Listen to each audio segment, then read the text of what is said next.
Well, good afternoon, financial professionals.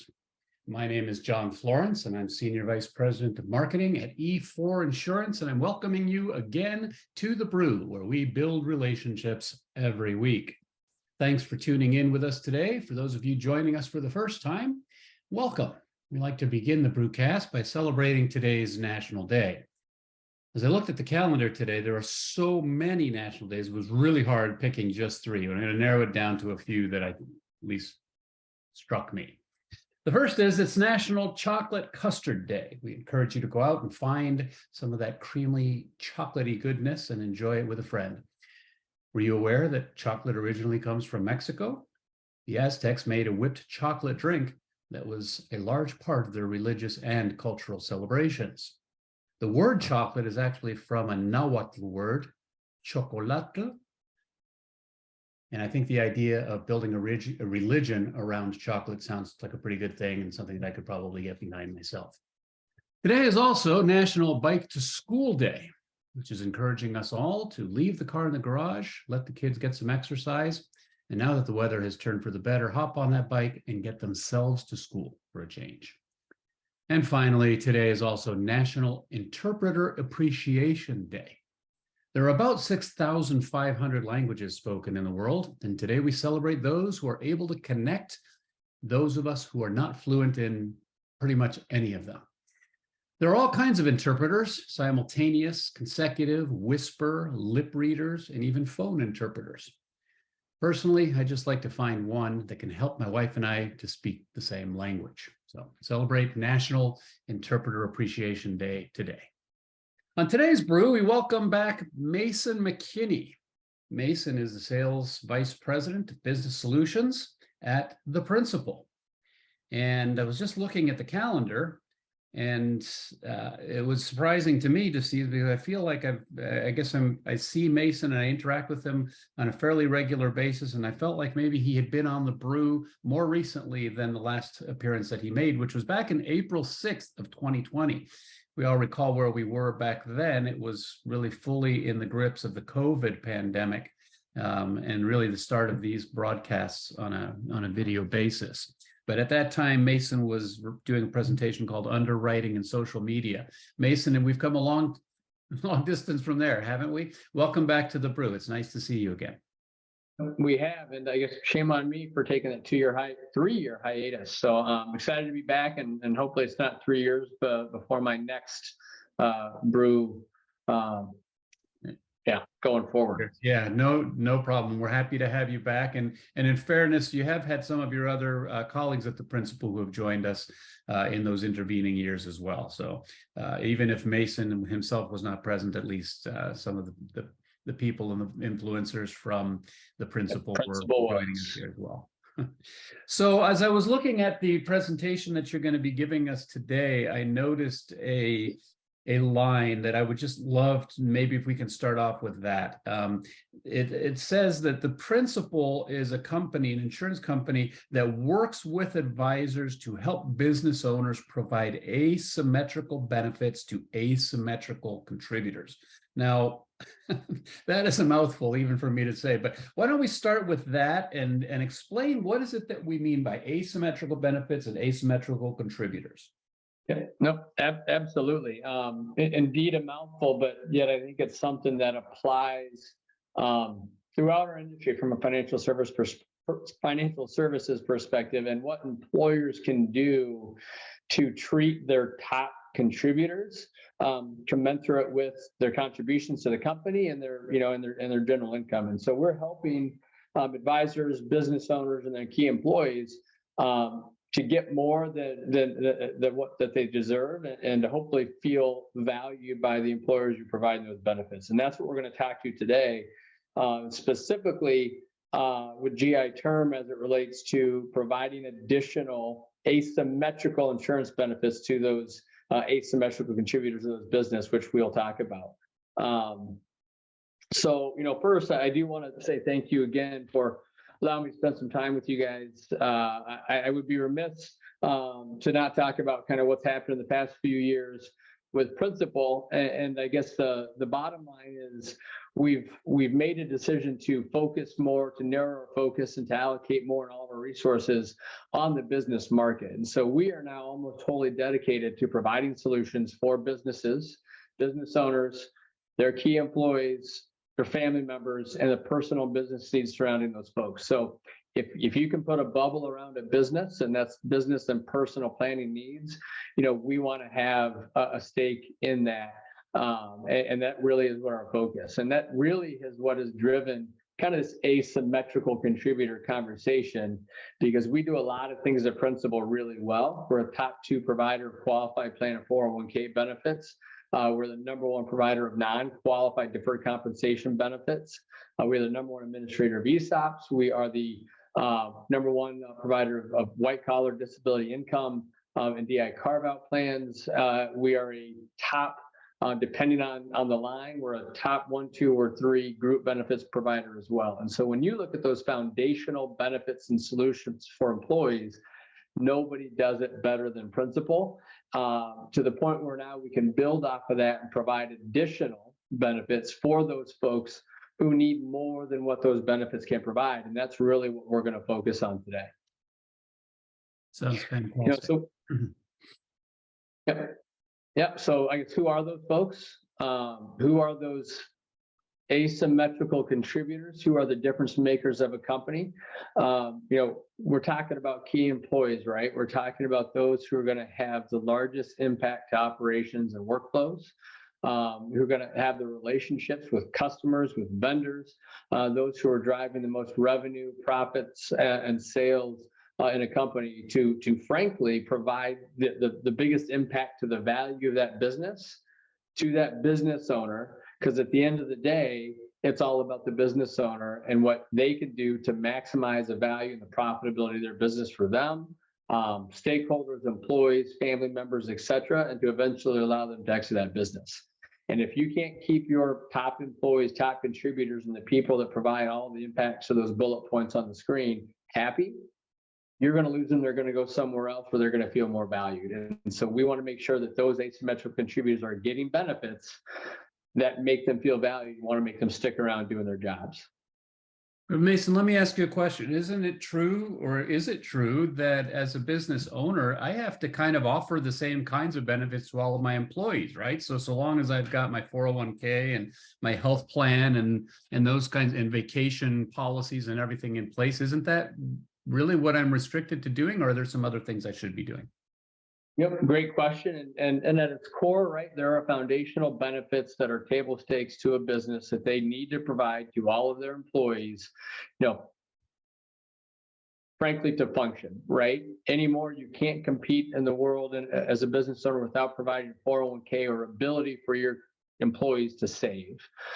Generally speaking, you need some level of group benefits that will protect the employees or allow them to have things like dental and vision coverage, group long-term care and short-term or long-term disability and short-term disability coverage that is paid for by the business, and group life insurance in the event that should something to happen. To your point, these are table stakes, foundational benefits that all employers should be providing at a bare minimum. The problem comes when you have those asymmetrical contributors that we're going to talk about, those high income earners, where the traditional 401k or qualified plan doesn't allow them to save enough, where the 60% of their base level salary does not allow that individual making $250,000 to replace enough. And that same individual who can't save enough or replace enough, they have that $50,000 Title I group benefit policy that does not allow them to protect enough. And so at its core, those benefits are meaningful and impactful, but they are not valued to the degree that they could be by those highly compensated top contributors of a company. And so our job, and frankly, what our goal is today, is to help those of you on the phone have those conversations, open those doors with your business owner clients, and talk to them about those base level benefits, right? Do those group benefits, does that 401k, does that group life insurance plan provide a proportionate amount of coverage for your key people, right? Almost always. That answer is no, unless they've already done this, right? We do a business owner insights survey where we ask 1,000 business owners every single year a bunch of questions. What keeps them up at night? What's important to them? What's important to their employees? What's changed from last year? All sorts of stuff.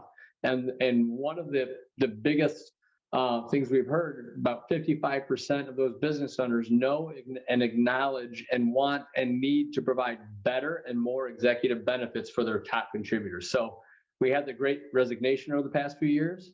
That's not dead yet. We still have a 3.5% unemployment rate, and that white collar unemployment rate is almost near zero as well. So there is not enough white collar, executive level, top contributor type of jobs out there for the amount of employees that may be looking. And so employers have to retain their key talent and provide proportionate benefits to the level of talent contribution that those employees are making. Phenomenal. So, and what we can do, and obviously in partnership with E4, is identify those opportunities, design plans, whether that's non-qualified plans, executive GI, IDI carve-out plans, or GI term, to layer on to those foundational fundamental plans that you mentioned, John, to provide those asymmetrical benefits as we move to the right for those asymmetrical contributors. You pay your top talent more on a W-2 than the rank and file, right? Why do you do that? Because they add more value, they add more profitability, they add more revenue, they do more, their job is more important than someone else's, and so they get paid more respectively. Why do their benefits not mirror that level of compensation? And that's a question that we ask all these folks, and they say, I don't know. It's silly, we think it should, right? Where if now all you're talking about is cash, and you have an employee who contributes a lot to the bottom line of that company, and if all you have to offer them is income, what's stopping them from going across the street and making 5% more?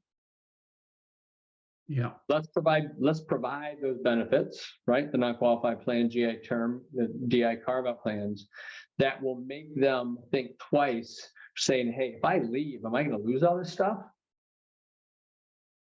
Right. What are the kinds of solutions specifically that you're looking at that can help people? Yep, absolutely.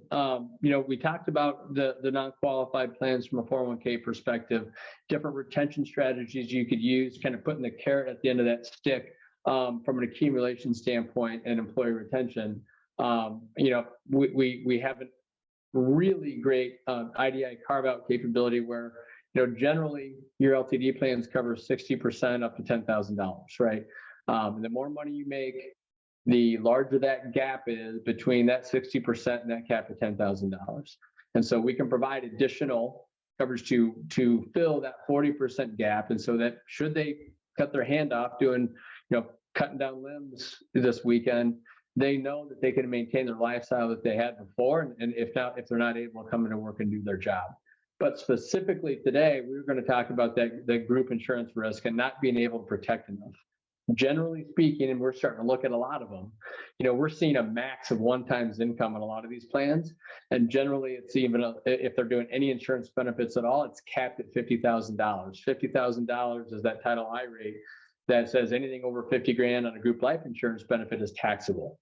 They cap it at 50 grand because they don't want to expose that rank and file to a lot of taxes because they need every dollar they can get. And they cap it at 50 for the entire organization, both from a tax savings for those employees and a cost savings for the employers. Mm-hmm. That is not valued by that key employee, right? They're not going to worry that if they die, I'm covered because I got $50,000 in benefit. That'll barely bury you these days. So what can we do? What can we provide as financial professionals and insurance professionals to allow for employers to provide additional benefits above and beyond these group plans and do so in an efficient transactional way? Principal is the only one on a guaranteed issue basis that can tackle each 3 of these bubbles simultaneously in a transactional way with not a single ounce of formal traditional life insurance underwriting, right? I think that's pretty powerful, and we can do it turnkey from start to finish, which we'll get into as well. Well, let's take a look at that in a little bit more detail then. Perfect segue. So we have a snapshot of a case that we wrote early last year. It was a hospital group, and this was the C-suite in particular. We did some docs as well, where we have 34 employees that were covered, ranging from the CEO making total compensation of $350 down to managers making $85, and everybody in between, right? Too many lives to fit on a slide. As I just talked about, they had a group life insurance benefit, and they tacked on there when they wrote their group plan. It was $50,000 across the board.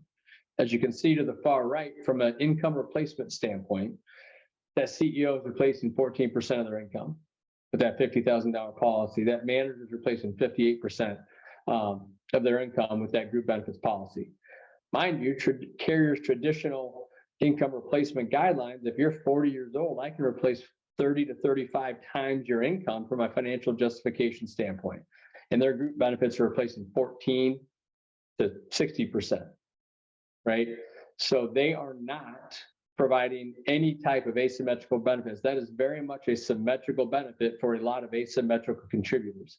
And when they get a call from the hospital group next door and they say, hey, we'll give you $375 and we'll give you the same benefits, now you're in a bidding war, you have nothing else to offer. Right? So what can we do to provide an asymmetrical benefit to those individuals to make them feel more valued and have their benefits more commensurate, more comparable to the income that they're taking home? So we redesigned this plan to carve out everybody making $75,000 or more that's management or executive title under age 70, to give them 3 times their income from a life insurance benefit standpoint. So now that CEO that was getting 50 is now getting $1,050,000 and now replaces 3 times their income. It's not 35 times, but now it's something that they'll pay attention to and that they'll think about leaving, if they get a call from the competition to recruit them away. And you do that for the entire company. And we're talking about a $25,000 raise. That whole plan costs the entire organization about $35,000. So now you just wrote 34 life insurance policies that are individually owned, portable in nature, above and beyond that group plan, in a transactional way without any real traditional full underwriting, and provided a great asymmetrical benefit at the same time. This is how we would kind of present this. This is a different business where we have, I think it was 21 individuals. Existing life benefit was capped at $25,000. That income as a percentage, or that benefit as a percentage of income, is right there in green in the middle, where on average they're replacing 18% of their top talent, their top contributors' income, right? There's not a single one on that list that cares about that existing life insurance benefit. We're able to layer on an additional benefit that added up to 3 times that benefit as well. And then the associated premium allocation towards each policy. This is a mix of 10-year and 20-year term, where everybody under age 54 got 10-year term, which I'll get into, and everybody under age 54 got 20-year term, and everybody over age 55 got 10-year term, which is a break point. So for $50,000 a year, they were able to provide $21 million in total life insurance coverage to their top contributors. Mason, let me pause you there for a second. So this looks really awesome, but is it also not contingent on whether or not the people in the company are insurable? Does everybody have to go through their individual underwriting, or how does that work? They do not. So we require a few things from a program eligibility standpoint, and that's the beauty of this. It's guaranteed issue. And so we ask a handful of questions, and based on that, we determine their insurability. So the first, they need to be full-time employees working 30 hours a week. We have to be a W-2. Generally, we don't do 1099. No, they have to be actively work 38 hours a week, which I mentioned. No absenteeism due to medical reasons for 5 consecutive days in the past 90 days. If it is, or if they have, case by case, give us a cover letter, explain what happened, why they were gone. Generally speaking, we can get past that. Then we ask tobacco status. We do get a group score based off of a confidential prescription check. We don't know who's doing what. We don't care. It's none of our business. But we get a score, and based off that, we give them either standard or preferred group rates or group term rates for their plan. We will apply via master census You'll go down to that. We'll apply via master census. They will answer those 3 questions on the application that I referenced. We will electronically send them the application with the beneficiary spot and a few other things that they might need to fill out because it's not on the census information. They send that back to us. We code that in. We issue those policies on the spot. We send them out. We get an electronic delivery signature and then a list bill, 1 check, 1 draw from that employer to fund it, and we're done. It couldn't be any easier to write one of those, let alone 34 policies at the same time. From the advisor's perspective, you're going in and making a presentation to the business owner, assuming they buy into the program. Is there some kind of an enrollment program then that takes place where all of those employees would be a part of it? And does that represent individual plans for that advisor as well? Or how does that work? Absolutely. We have an approach letter that we would send out. And obviously the advisor, generally speaking, will have a conversation from an enrollment perspective, kind of walk them through that same process that I just described. And to your point, you now have access to every single executive in that company that's highly compensated. You now know their incomes, you know what they're doing, you know their job titles, and you can go in there and have personal conversations and say, hey, it's great that your employer is doing this. We can do more off to the side. Let's have a conversation. Yeah, right. So it definitely gives you access to that as well. Yeah. Yep, absolutely. You know, we often get the question on how much coverage can they get. It's tiered out based off of the number of employees. So we have multiples associated with it. So, you know, minimum you have 10 lives, it's employee owned, it's a carve out of that existing group coverage. You know, we can write $300,000 for 10 lives with a maximum face amount of $5 million if they qualify based on the number of lives in the multiples. So we can get, we can work with the smallest of the small companies, 10 employees making 75 grand, to the biggest of the biggest. We're doing a publicly traded company with the final board meeting later this week, and that should be a substantial, you know, win for us as well. So, and really everything in between. So, you know, it's a great program.